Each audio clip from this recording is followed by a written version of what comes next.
जय श्री हरि विष्णु। आज हम बात करेंगे वर्ष की सबसे महत्वपूर्ण एकादशियों में से एक निर्जला एकादशी के बारे में। कहा जाता है कि जो व्यक्ति सभी 24 एकादशियों का व्रत नहीं कर पाता, वह यदि श्रद्धा और नियम पूर्वक निर्जला एकादशी का व्रत कर ले तो उसे सभी एकादशियों के समान पुण्य प्राप्त होता है। तो आज हम जानेंगे निर्जला एकादशी का महत्व, कथा, व्रत की विधि, नियम, कुछ खास उपाय और व्रत के लाभ, क्या दान करना चाहिए और इस दिन क्या नहीं करना चाहिए। तो अंत तक वीडियो में बने रहिए। तो आइए जानते हैं निर्जला एकादशी का महत्व। ज्येष्ठ मास के शुक्ल पक्ष की एकादशी को निर्जला एकादशी कहा जाता है। इस दिन भगवान विष्णु की पूजा की जाती है। निर्जला का अर्थ है बिना जल के। इस व्रत में सूर्योदय से लेकर अगले दिन द्वादशी पारण तक जल का भी त्याग किया जाता है, इसलिए इसे सबसे कठिन और सबसे पुण्यदायी एकादशी माना गया। अब जानते हैं भीमसेन और निर्जला एकादशी की कथा। पुराणों के अनुसार भीमसेन को बहुत भूख लगती थी। उनके लिए महीने में 2 बार आने वाली एकादशी का व्रत रखना कठिन था। तब उन्होंने वेद व्यास जी से उपाय पूछा।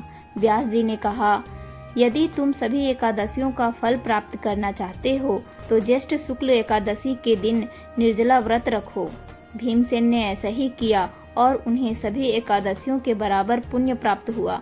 तभी से इसे भीमसेनी एकादशी भी कहा जाता है। अब जानते हैं व्रत की विधि। दशमी तिथि की रात को सात्विक भोजन करें। एकादशी के दिन प्रातः स्नान करके स्वच्छ वस्त्र धारण करें। भगवान विष्णु और माता लक्ष्मी का पूजन करें। पीले पुष्प, तुलसी दल, धूप और दीप अर्पित करें। ओम नमो भगवते वासुदेवाय मंत्र का जप करें। दिन भर भगवान का स्मरण करें। भजन और कथा श्रवण करें।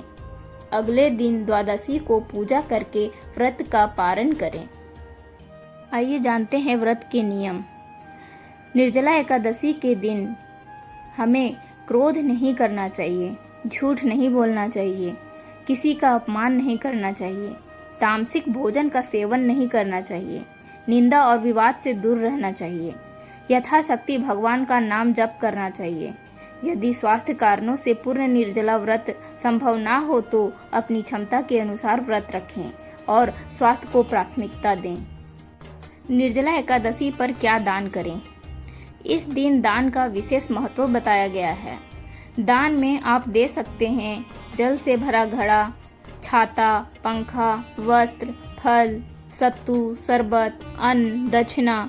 गरीब और जरूरतमंद लोगों को भोजन कराना भी अत्यंत पुण्यदायक माना गया है। अब जानते हैं व्रत के कुछ विशेष उपाय के बारे में। पहला, भगवान विष्णु को तुलसी दल अर्पित करें। यथाशक्ति विष्णु सहस्त्र नाम का पाठ करें। संध्या के समय घी का दीपक जलाएं। गर्मी के मौसम में प्यासे लोगों को जल पिलाना अत्यंत पुण्यकारी माना गया है।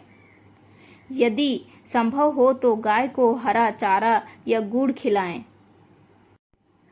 अब जानते हैं व्रत करने से क्या लाभ मिलता है। शास्त्रों में कहा गया है कि श्रद्धा पूर्वक किए गए निर्जला एकादशी व्रत से भगवान विष्णु की कृपा प्राप्त होती है, पापों का क्षय होता है, मन को शांति मिलती है, पुण्य की वृद्धि होती है, आध्यात्मिक उन्नति का मार्ग प्रशस्त होता है। तो दोस्तों, निर्जला एकादशी केवल भूखे प्यासे रहने का नाम नहीं है, बल्कि यह आत्मसंयम, भक्ति, दान और सेवा का महापर्व है। भगवान विष्णु और माता लक्ष्मी की कृपा आप सभी पर बनी रहे। तो बोलिए जय श्री हरि विष्णु।